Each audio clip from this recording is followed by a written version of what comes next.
Hello, and welcome to the episode where I get counseled right on the spot. My name is Katie, and this is the Truth for Your 20s podcast. And I have struggled with some really debilitating anxiety. It started at the beginning of summer of 2022, and I feel like I am finally on the other side of that. And I have heard and believe the saying of speak from your scars, not your wounds. And so I didn't really want to share this publicly until I kind of got a handle on it. And the way I really started to heal was through this podcast called Renew Your Mind. And the host of the podcast agreed to be a guest today. So I'm so excited to interview her. But one thing I want to unpack before we get into the episode is I didn't really get to touch on how debilitating this panic attacks and anxiety had become.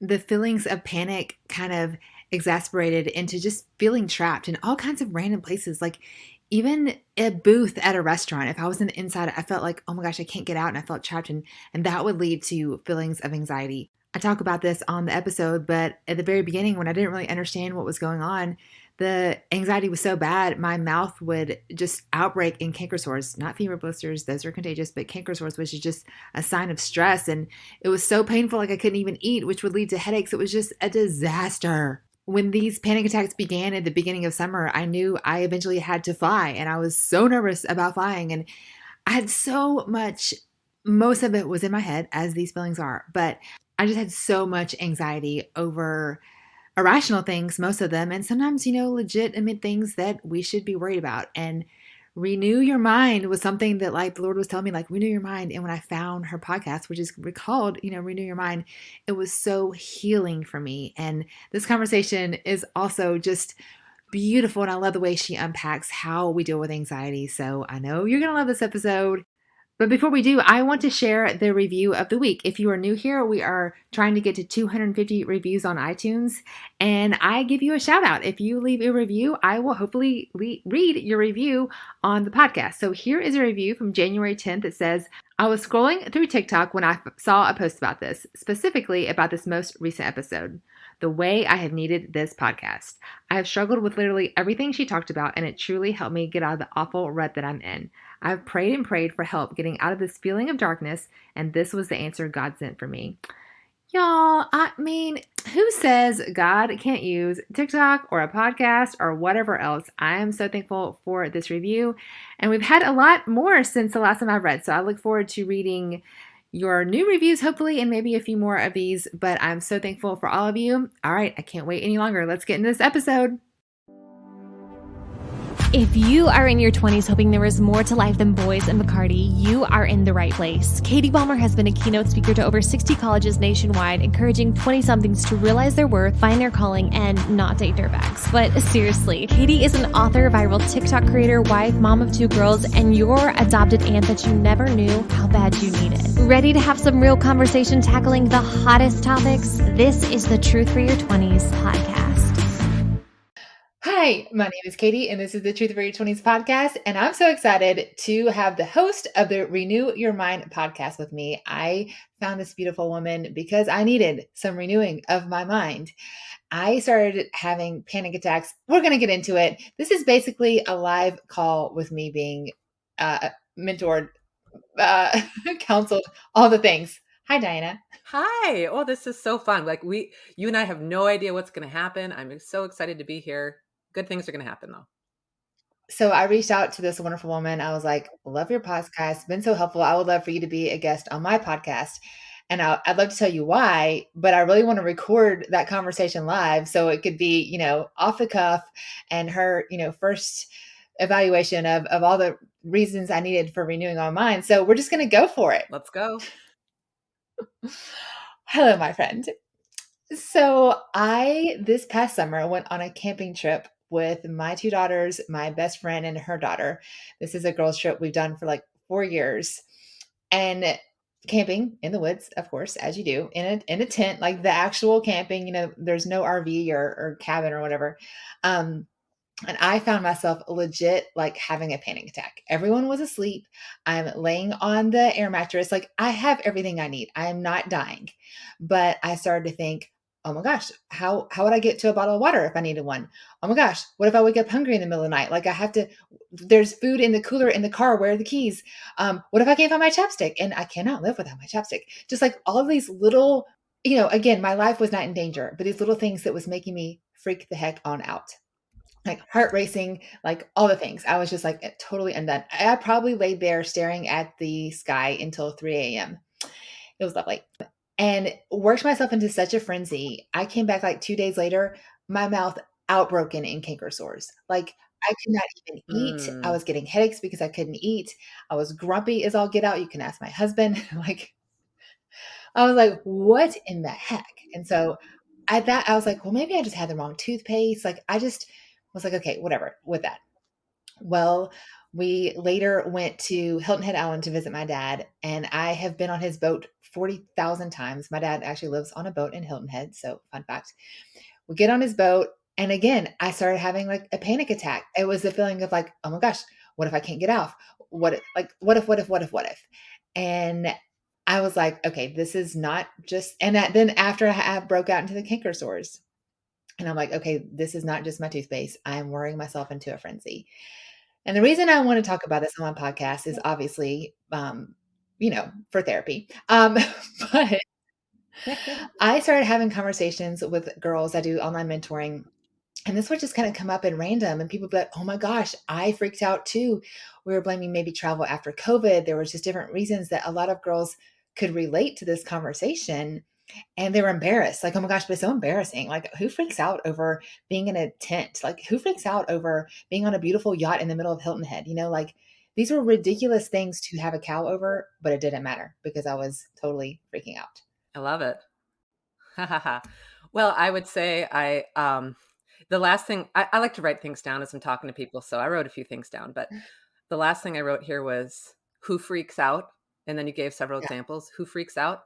And my answer was normal people. So, if you're like, oh my gosh, everyone else is fine and I'm the one freaking out, half the time, everyone else is freaking out in Mm, their own way, in yeah. their own head as well. And probably part of why you wanted me to join you for this Yeah. conversation is I hope my podcast is just as honest and authentic as yours is.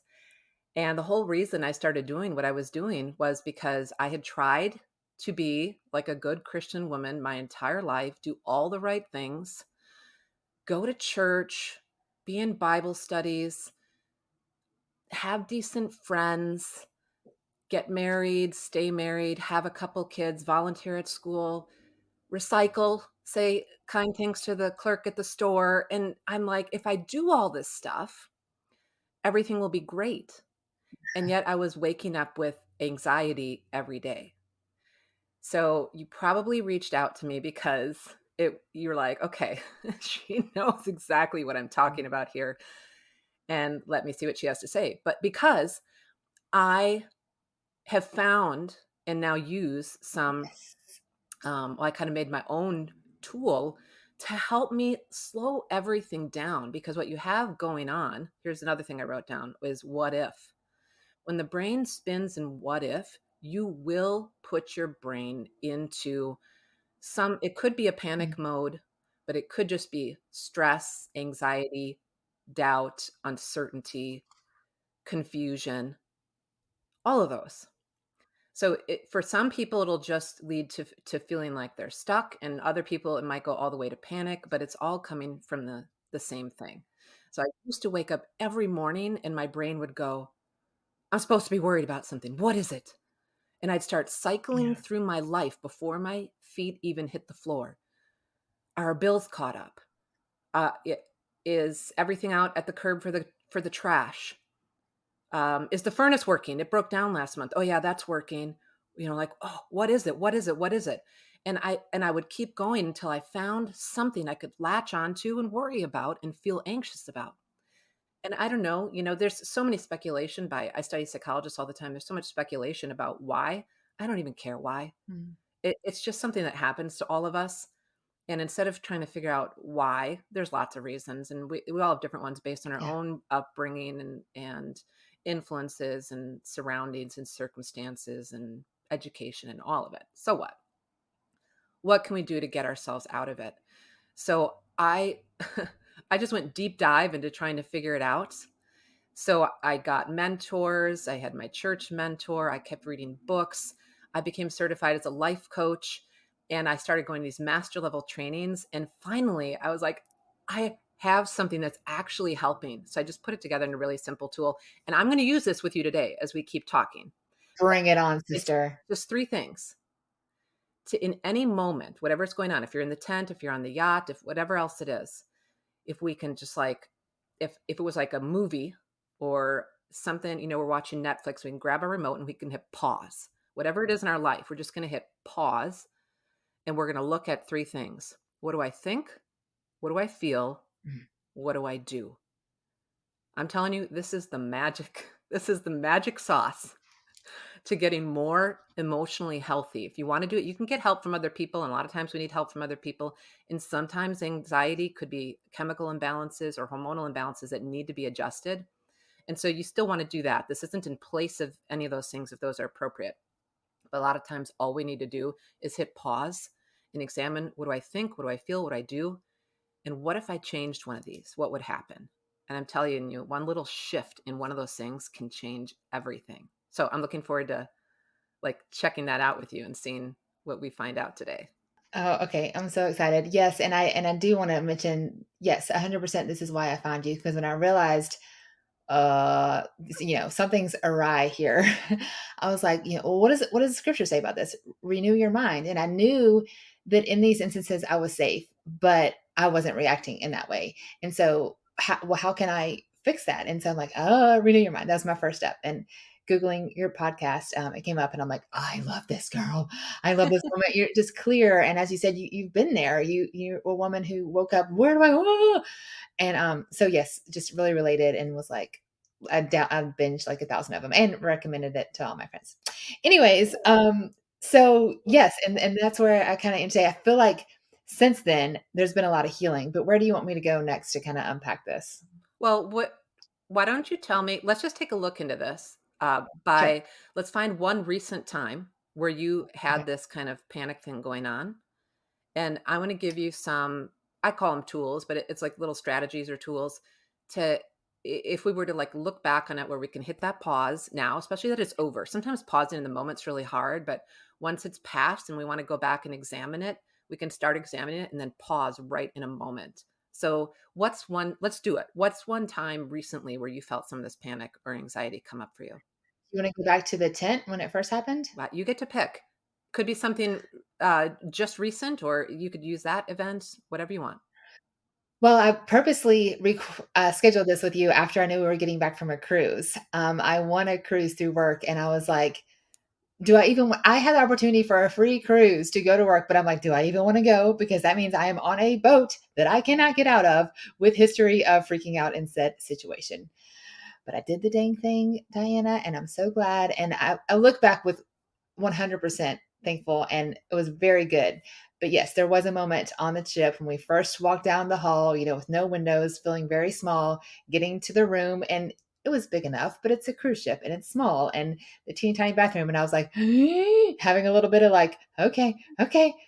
There are life vests if I need to jump overboard, like thinking of all the worst case scenarios. And but yes, I definitely had, if the camp was a 10 panic attack, this was like a 6, but just a little bit of a like, let me just sit here for a minute. So we'll go to that moment if that sounds Sure, let's do good. it. That's what I was doing. I was freaking out. Where were you when you really noticed you were freaking out? In the room? Um, and I wouldn't say I was freaking out. I was just a little nervous. But yes, we were in the room, and my husband's like, "Oh, look at this," and he's like going on the balcony like a crazy person, and like unpacking the stuff. Not really a crazy person. He was just. I was like, "Oh, I don't want to get near the balcony." I just need to sit here for a second. And so I was like just sitting there and just taking some slow deep breaths and reminding myself I was okay. And doing a little bit of the tools that I've learned, like just, calming my breathing, calming my mind. And, in 5 minutes, I was like, okay, I'm okay. Okay. So you might be surprised to hear this, and I would tell you there might not be anything for us to do here on that. Maybe we'll go to the tent one because, like, Yeah. what's the problem with you having some anxiety and panic at a level 6 and sitting and working on your thoughts to get through it? Is that a problem? No, and I think that maybe I should say that's the win that we've come so far. I think we probably Okay. should go back to the we should go back to the tent where I was nowhere close to being Well, let's okay. just stay here. I love like the pause button is my absolute favorite thing. Just for everyone listening, let's just say that one more time and then we'll go back to the tent. But you getting on the ship and walking down the hall and there's no windows. And by the way, the one time I went on a cruise, and I won't go again because I get severe motion sickness.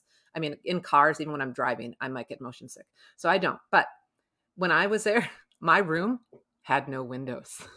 Mm, So when you said you went on the balcony, I was like, oh my gosh, that would have been so much better.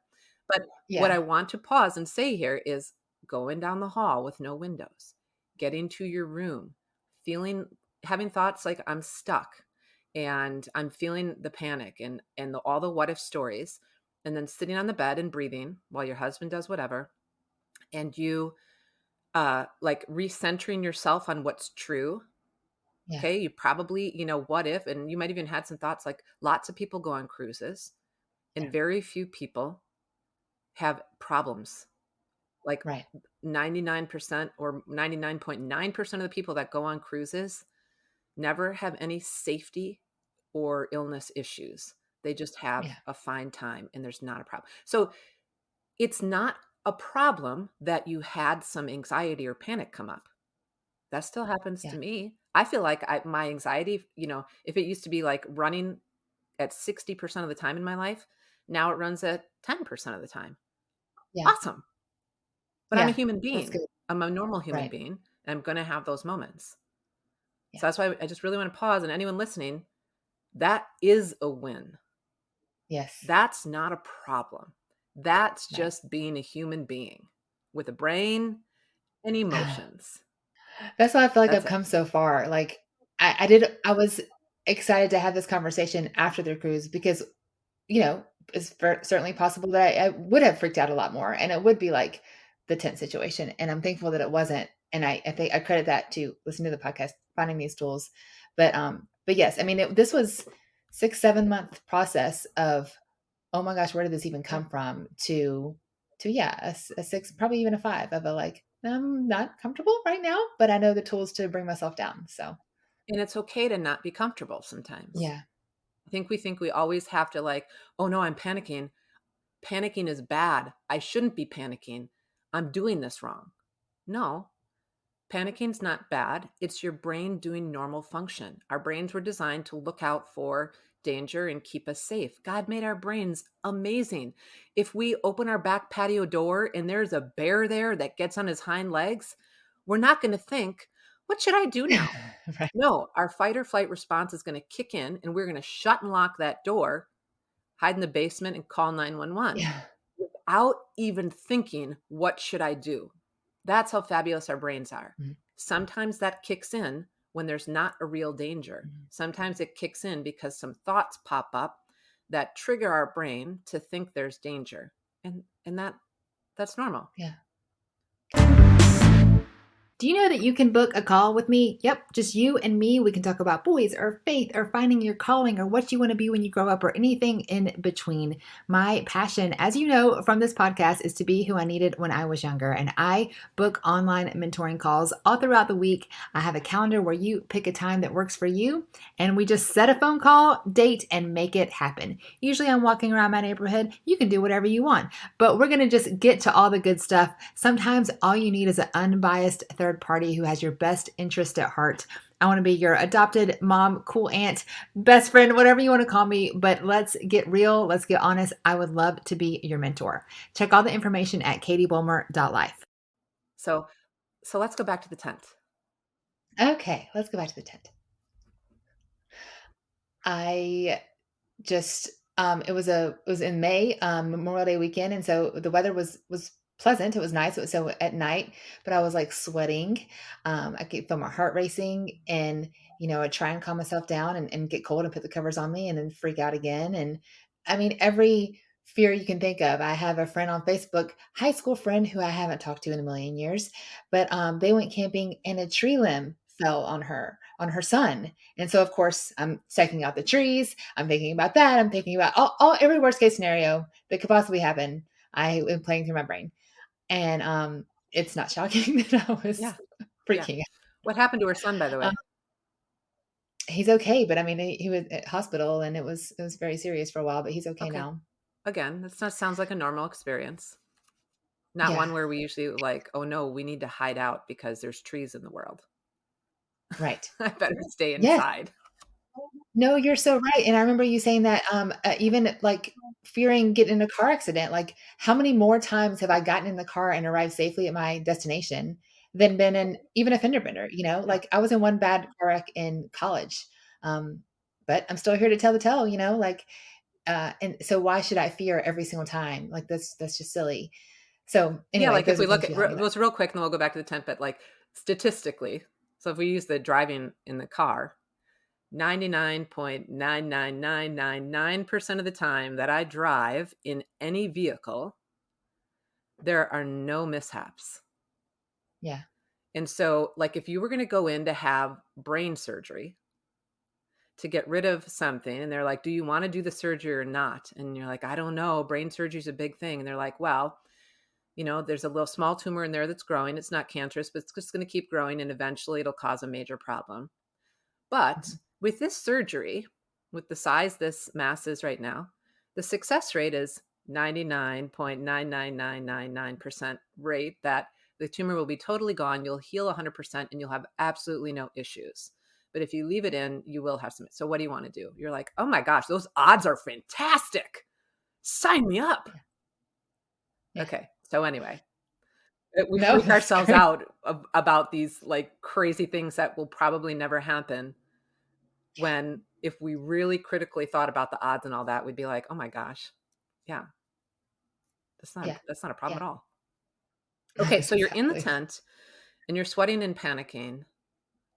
Why? For no real danger because of the what ifs that I've worked up in my head. Uh, I mean, yeah, I think it's as simple and as terrifying as that was. So you're terrified because your brain is giving you what if questions about unlikely dangerous scenarios. Basically, yes. That's it. Yeah, There's sentences in your head, running through your head, about unlikely scenarios, and that's why you were panicking. yes. Great. It sounds silly now, doesn't it? In a It's good way. not. It's not. This is what we all this happens to every single human being in the world. Yeah.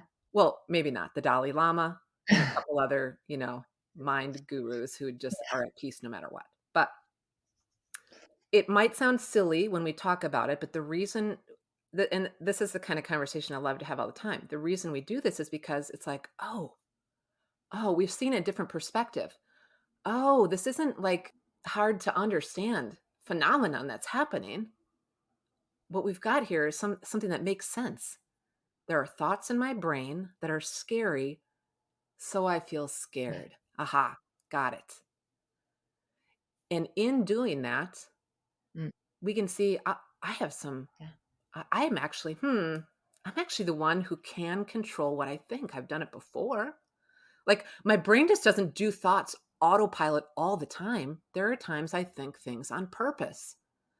I wonder if I applied that skill to this, what would happen? Yeah. So, what do you think one of the main things you were thinking? If you were to distill it down Mm. to like one or two main thoughts, I know you were spinning in a lot, but and when we go back and look at a situation, it's not like we're going to necessarily get exact. You might not remember exactly what you were thinking, but we can be somewhat accurate. So, what do you think one of the main thoughts was going in your head? I was worried that I would be hungry and not able to eat because I'm over here at 2 a.m. at this point when, dinner is long gone.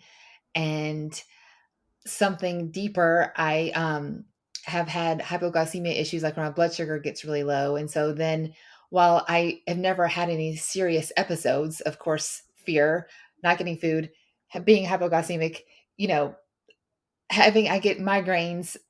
None of this is very likely at all, but I have had this in the past. So, worst case scenario, I'm going to not be able to get food, which even if I woke up starving, I knew where the cooler was. Yeah, I was going to And ask you, did you guys go camping without food?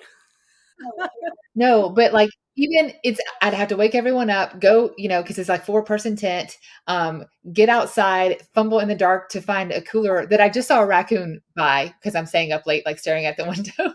So do I get out of the tent and wrestle the raccoon for food? Like, I'm sure the raccoon would have got away if I went shoo, but this is where crazy land Yes. was. And So how far did you take this scenario? apparently way Well, too maybe not far. though. Because one of the things that I want to check with you is if you did a good run through of the worst case scenario. Is a lot of times what we do is we don't quite complete. So our brain starts going down worst case scenario a lot, and Uh-huh. and then we never take it all the way to the end. Oh, that's actually a good question. I think it was just, what if I can't get food? What if I can't get water? What if I have to pee? What if the bad guys come get us? What, like, I don't know. If I do try to get food, the Yes, raccoon's gonna like attack me, and then I'm gonna have yes, rabies. Okay. So let's actually go through. I'm gonna walk you through a full worst case scenario. You're in the tent. It's 2 a.m. You're having trouble sleeping. What's the worst case scenario? I don't sleep that night. Well, like if you start noticing you have because it was about the being Yeah, hungry, yeah. right? If you start noticing hypoglycemic symptoms or your stomach really rumbles and there's no way you're going to fall back asleep, then what would happen? Then I would find a flashlight, go outside the tent, find some crackers and some water, probably wake everyone up, but they'd get over it and crawl back in my tent and try to go back to sleep. So the worst thing that would happen is everyone would wake up and then you forgot the raccoon. You might have Oh yeah, to like face Russell. a moment with the raccoon where you try to shoo it away and you're like there's that 0.0001% chance this raccoon has rabies and it's going to attack me. It could happen. Okay, because we could even go down that road too. Yeah. I don't know what happens with people who get rabies. Do you know? It's deadly. Yeah. How soon? Like, could you get in a car and go to a hospital or? Yeah, you could go get a rabies shot if yes. I think you have like 5 days. Oh. Yeah. How close? What you guys had a vehicle there? How Yes. close was the nearest medical center? I would say 20 to 30 minutes. Okay, great. So the worst Yeah. case scenario is you would wake everybody up, get bit by a rabid raccoon, drive yourself or have someone drive you to the medical center, be treated, and then what? Um, I call it a day, I guess. And then Yeah, so this is taking the worst case scenario all the way to the yeah, end. Then you come back the next day, you're exhausted, you've got raccoon bites that need to heal, you might be on antibiotics, you might have to go back for some more yeah. shots, And then and pack up my stuff and that's be it. like, "Thank you for camping. I'm going home." Yeah, like, this'll be a camping trip I will never, ever Yeah, forget, and the people with me, nobody will ever forget it. It'll be awesome. I might even get a little hysterical along the way.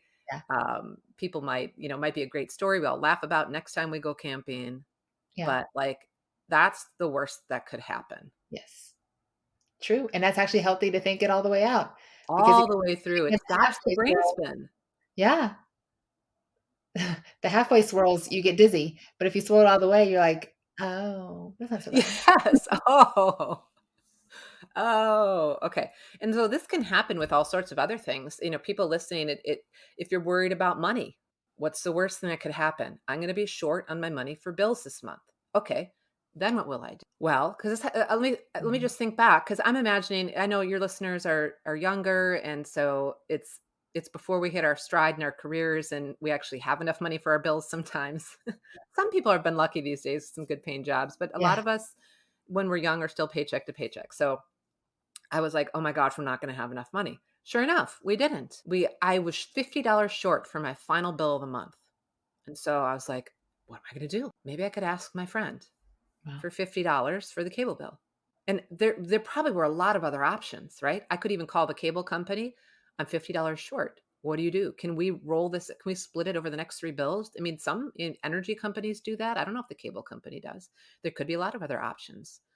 Maybe I could apply for a credit card and pay it off. Maybe I could ask the bank for a $500 loan because I have great credit, or maybe I ask my Yeah. dad. Who knows? Maybe I let it go late, pay it next month and get caught up and have a late fee. Oh, well. So I can run through Yeah. all the different scenarios and find out, you know what? I'm a pretty resourceful person.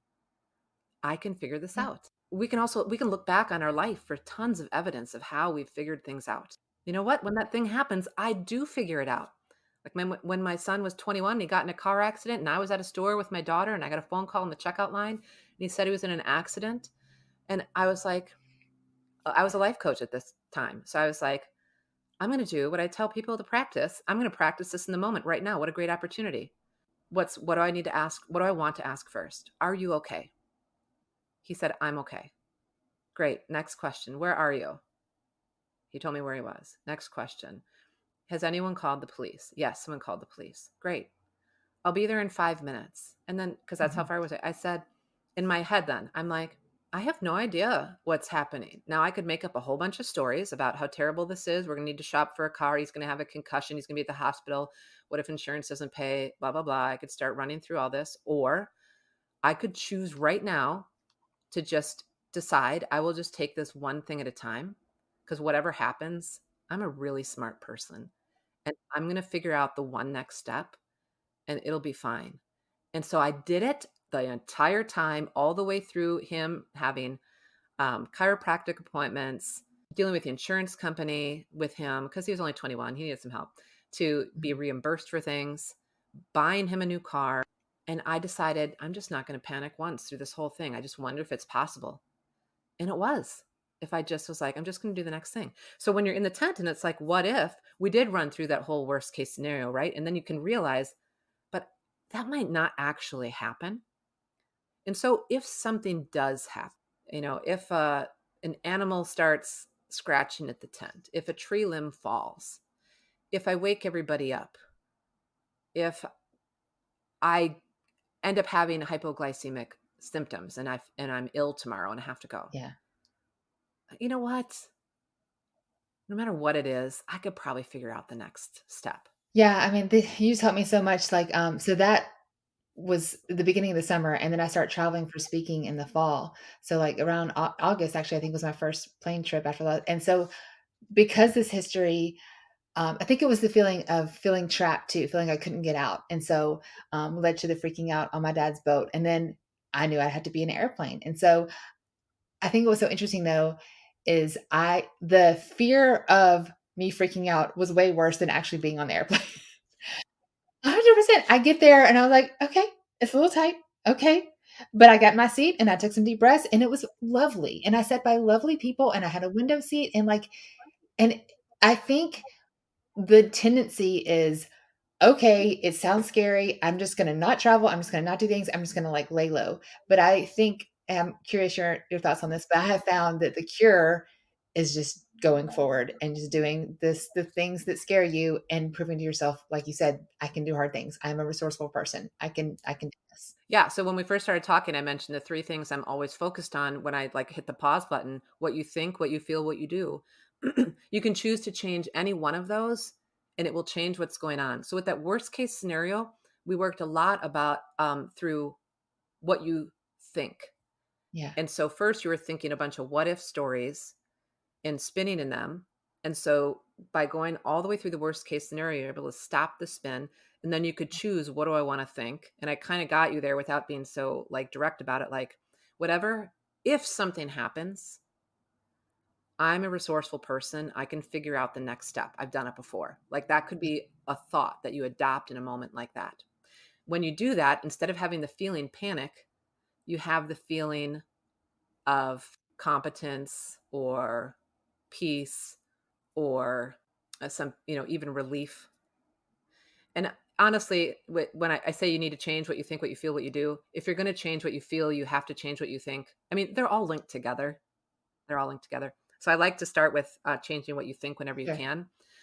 However, there's a lot of research and there's a lot of people out there teaching this. And I really believe it's true, especially if you've got a goal or something you want to do. Like if it's your goal to like, I'm just going to get on the plane and I'm just going to think thoughts that everything's going to be fine and I'm just going to engage with the people next to me and read my book, um, in a way you're changing thoughts there, but you're choosing specific actions you want to take.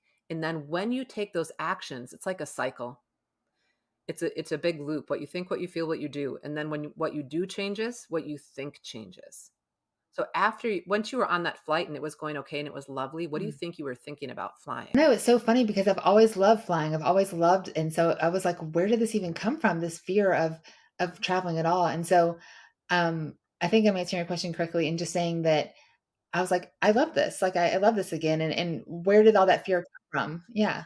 Because you made decisions about the behavior, you chose behaviors you would have. You were actually choosing thoughts too. That a lot happens way subconsciously, but you chose specific behaviors you would engage in, and then used what you do as evidence of how the kind of experience that you could have. And then when you have that evidence, you can use that to fuel your thought. I love this. I do love Yeah. travel. This is okay. Yeah. I can do this. I have to tell you, I think it was my second flight of the season. I was trying to fly to St. Angelo, Texas, and my layover was in Dallas. And it was the time of year when I don't know if you saw it made the news. They got like a summer's worth of rain in one day. Like the whole Dallas Fort Mhm. Worth area was flooded. They were grounding all the flights. So I never even make it to my final destination. I was the keynote speaker to 500 people, and I had to do it from the Dallas Fort Worth airport. They got me a room. They were very nice and again very lovely, but it was and, like, I never got my bag. My baggage went to St. Angelo, but I didn't. Like, the security guard, like, thought I was trying to get past the baggage past the security when I was trying to get a baggage claim. Like, it was a crazy mess of a travel. But that whole time I was like, "But I'm safe. I am in comfortable clothing that I'm gonna be wearing for 48 hours, that's fine. But I'm in the Dallas Fort Worth airport. I have money. I could buy snacks. Like, I'm fine." Yes. But I feel like that although it didn't work out the way we wanted to, it was almost like, "Okay, now I'm cured." Like, it was almost like because all those flight things didn't work out the way you want it to, it was almost a breath of fresh air. Like, even when those things happen, they're like, "Oh, I can do this," you know? Yeah. Yeah. You're like a walking billboard for I don't have to stay in anxiety and panic. I can choose thoughts and I can choose what I want to do that will change it. And you did it. That was really through the ringer. That would send some people into like, oh my gosh, and they would be a wreck for days. Well, it's funny because I thought that I would be, but I'll give all the credit to your podcast because that's when I was in deep of it. But I was like, but I'm safe and I'm fine, and I have a lovely hotel room at the Dallas Fort Worth Airport tonight, and I will get my flight back home tomorrow, and get home even earlier than expected. Like, it's all fine. Yeah, when you and I first talked on the phone, you said that my podcast had changed your relationship with anxiety. I was floored. I'm like, that is exactly why I created my podcast. Yes, I coach people. They can hire me to help them and all that kind of stuff. But as a Christian, it's not like, I mean, it's kind of like this is my ministry in life. It's not like a church ministry. So I've got this weird in between, like, yes, I take money to help people, but I wonder how many people I can just help who never hire me. And that's why I started the podcast. I'm like, I could help thousands of people around the world. And sometimes people tell me how it helps, but for you to give me such a impactful way that it helped you, that's a huge life change to move out of panicking with travel to Yeah, being empowered to just yeah, walk through each next step no matter what happens. yes. Well, I will be your poster child for testimonials anytime you need it. Great. I'm going to share this. You share this episode with me, and I'm putting on my podcast, and you're going Yes. to be the poster child. Okay, sign me up. I love it. But yes, I mean, I again specifically wanted to have this conversation after going on the cruise because I feel like we've come from the tent to the cruise. While I don't know that anxiety is something you ever, standing on the mountain like I conquered you, you have the tools in your tool belt to knock it down and make it a lot less scary and much more manageable. And I feel like that's what the podcast has done, and just taking these tools into practice. And I'm just feeling so much better right now. Yeah, that's awesome. I can't remember where is in one of my recent podcasts, maybe when I did the fruit of the spirit, but it was this idea that when we are at dis-ease, in our emotional maturity, like we're really struggling with emotions and stuff. Like it's just the pendulum has swung too far to the troublesome emotions that disrupt our lives. That the emotional health is when that pendulum swings back to the middle. It's not that the pendulum swings all the way over to I feel great almost all the time. No, Yeah. it just lands in the middle where, yeah, sometimes we have dis-ease in our emotions with anxiety or frustration or disappointment or even feeling a little bit depressed or grief and all that. And sometimes we're landed really well in patience and peace and joy and all these other things.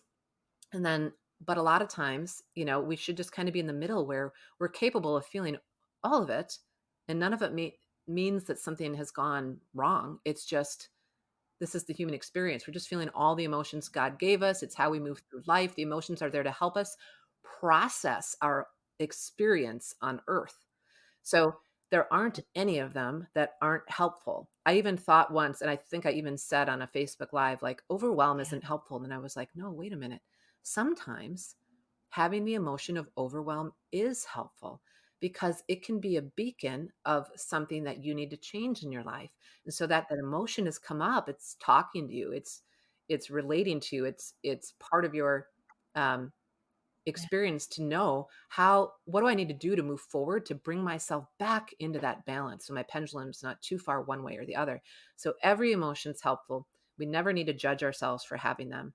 But let's just not stay in anxiety and panic the majority of the time or when there is no real danger. Let's figure out how to process it and move through it and then get back to that equalized state. That's so good. And even thinking like, yes, these emotions are a gift and they're all helpful. And just, sometimes they can be in the wrong place at the wrong time. Like there's nothing to fear in that tent, right? But like just realizing and Yeah. understanding. Anyway, it's so helpful. And I know. And yet it served you. It served you so that moving forward, you would Yeah. examine it and decide that you wanted to work on whatever was going on and bringing that for you. So it was a great thing that And had if nothing, happened. yeah, you're right. And like while that panic attack and those canker sores and stuff were not pleasant, I feel like it all gave me tools to better manage stress, even at a 1 or a 2, or anxiety, because you can't, most people, like you said, almost everyone has some sort of anxiety. And so being able to just have the better tools to deal with it, I feel like while those extremes I didn't want to experience, now I'm better equipped for all sorts. Yeah. Yeah. Yes. Yes. Well, I Beautiful. know that the people on the other side of our earbuds enjoyed this because we're not the only ones, as we said, who struggle with anxiety. So I feel like this was an amazing conversation. And I want everyone to go check out your podcast. Make sure we'll put a link in the bio and everything, but give a shout out on how they can follow you. Sure. My podcast has been going for a couple years now. It is called, there's a couple with similar names, but mine is the Renew Your Mind podcast with Diana Swillinger. And since you all are podcast listeners, if this was helpful to you and you want to have more practical tools on how to move through your life, we discuss just about everything there. So come on over and check us out if you like it, subscribe, hit the rating and review and let's support each other. So the more we do that, if you haven't subscribed and rated Katie's podcast yet, do it. The more people that rate, subscribe, and follow helpful podcasts like these, the more other women who need to hear this stuff find it. So do it for both of us. Yes, please.